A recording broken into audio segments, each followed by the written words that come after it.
존경하는 국민 여러분, 이주영 국회 부의장님과 선배 동료 의원 여러분, 탈원전 반대 자유한국당 최연애 의원입니다.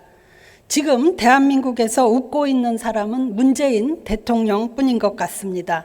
정책 실패로 인한 최악의 경제 위기에 영세 자영업자, 소상공인, 중소기업, 대기업, 청년, 장년, 어르신 할 것 없이 온 국민이 피눈물을 흘리고 민생이 통째로 증발되고 있는데도 대통령은 지금 물이 들어오니 노를 젓자는 자다가 봉창 두드리는 소리를 하고 있습니다.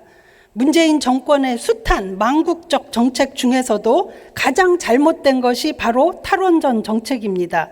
미국, 일본이 원전 개발에 손을 맞잡았고 유럽 각국이 신규 원전 건설을 속속 추진하는데도 탈원전이 세계적 추세라 거짓말을 하고 그토록 모범 사례로 치켜세우던 대만의 탈원전 정책이 국민투표로 탄핵되자 대만은 우리와 다르다고 우겨대니 탈원전 피해가 얼마나 더 커져야 이 정부가 정신을 차릴지 참담하기만 합니다. 지난 여야정 국정협의에서 문재인 대통령은 탈원전 정책을 바꿀 생각이 전혀 없다. 에너지 전환에 60년이 걸리니 탈원전이 아니라는 듯 말했습니다. 그러나 대통령의 이런 주장은 원전 생태계의 ABC도 모르는 무지의 끝판왕입니다. 대통령의 탈원전 선언 1년 반 만에 원전 설계 전문가 100여 명이 일자리를 잃고 원자로를 만드는 민간 업체와 2천여 중소 납품 업체들이 일감이 끊겨 줄도산할 위기에 처했습니다. 게다가 정부가 원전 관련 주요 예산도 다 깎아버리고 최고의 전문가들을 배치해야 할 원안위 등 전문기관을 원자력의 원자도 모르는 탈핵 운동가들로 도배해버리지 않았습니까?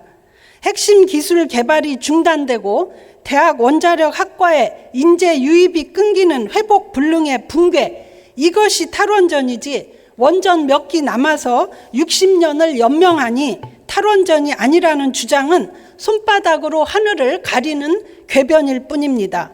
미국, 영국, 독일 등을 보더라도 신규 원전 건설을 중단하면 2, 3년 안에 산업 생태계가 무너지고 핵심 경쟁력을 모두 잃게 됩니다.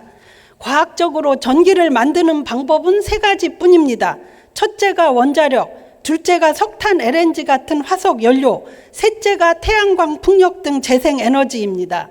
그런데 재생에너지는 불확실하고 불안전하며 효율성이 아주 낮아서 절대로 우리나라 같은 산업국가에 필요한 전기를 적시에 충분히 공급할 수 없습니다.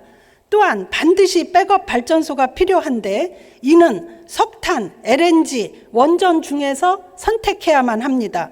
화석 연료는 기후변화와 미세먼지의 주범이고 LNG 발전 원가는 원전의 3배가 넘고 유가 등락에 따라 춤을 추니 에너지 안보 측면에서 치명적입니다. 이 정부 들어 원전 가동률을 약간 낮추고 LNG를 늘린 것만으로도 온실가스 배출이 늘고 대표적 흑자 기업이던 한전과 한수원이 최악의 적자를 기록한 것이 팩트입니다. 질 좋은 전기 경쟁력의 성패가 좌우될 4차 산업혁명 시대에 가장 경제적이고 가장 친환경적이며 가장 확실한 원자력을 배제하겠다는 탈원전 선언은 대한민국의 미래를 포기한다는 선언에 다름없습니다. 한국형 원전은 까다롭기로 이름난 유럽과 미국의 최고 안전 인증을 모두 통과해 사우디, 영국 등 원전을 지으려는 나라들이 최우선으로 도입을 고려했던 세계 최고의 명품입니다. 그런데 정작 우리는 혹시 사고가 날지 모른다는 단순한 심리적 불안감만으로 탈원전을 몰아붙이는 것이 과연 나라다운 나라입니까? 문재인 대통령께 호소합니다. 탈원전 정책 즉각 폐기하십시오. 그리고 대통령이 지난 국정협의에서 원전 산업의 기술력과 경쟁력을 유지하겠다고 한 약속을 실천하는 길은 이미 5천억 원 이상 투입된 신한울 3, 4호기 건설을 재개하는 것만이 정답입니다. 존경하는 선배 동료 의원 여러분, 저는 원전을 살리는 것이 대한민국을 살리는 길이라는 구국의 마음으로 모든 수단과 방법을 동원해 신한울 3, 4호기 건설 추진에 나설 것임을 밝히며 동료 의원진들의 적극적인 지지와 동참을 부탁드립니다. 경청해 주셔서 감사합니다.